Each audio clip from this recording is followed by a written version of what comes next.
For weeks, I poured my heart into crafting an extravagant anniversary gala, inviting loved ones, kin, and co-workers to revel in the occasion.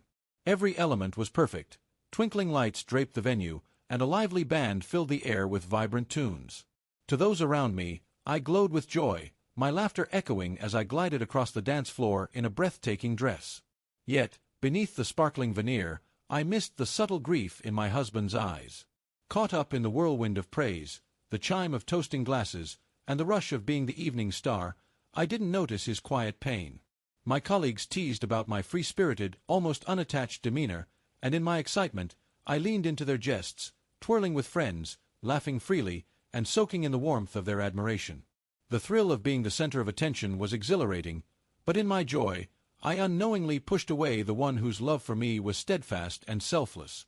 At one point, I glimpsed him standing by the bar, his drink untouched, his gaze scanning the room with a subdued intensity. I tossed him a quick wave, but instead of joining me, he gave a faint, fleeting smile before looking away. I brushed it off, assuming he was simply tired or slipping into his usual quiet nature. Yet, there was a heaviness in his expression, a silent finality I failed to comprehend until later. The music surged, and the crowd roared as I danced playfully with a friend, the room buzzing with merriment. Someone shouted that I was the soul of the party, and for a moment, I basked in the praise.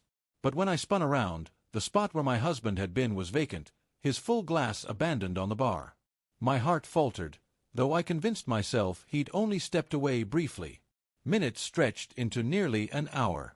I moved through the throng, my search growing desperate but concealed to avoid alarm. His phone went unanswered, each unanswered ring tightening the coil of fear in my chest. My husband wasn't one for theatrics or public disputes. If he chose to leave, it would be with a calm determination, a decision set in stone. I slipped outside, scanning the parking lot, clinging to the hope that his car was still there. But the space where it had been was now an empty chasm. The music's vibrant rhythm, once so alluring, faded into a distant, hollow pulse, taunting me. It hit me then. He hadn't just stepped out for air.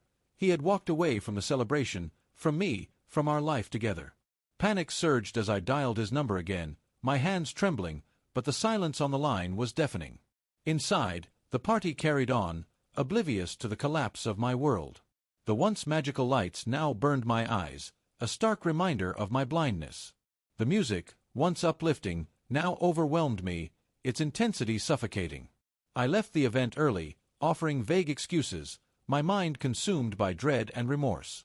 When I reached home, the truth was undeniable. His belongings were partially gone, a suitcase missing, shoes absent from the rack, an empty watchbox. On the nightstand, his wedding ring sat deliberately placed, a quiet symbol of his departure. I collapsed onto the bed's edge, tears falling as the weight of my actions crashed over me.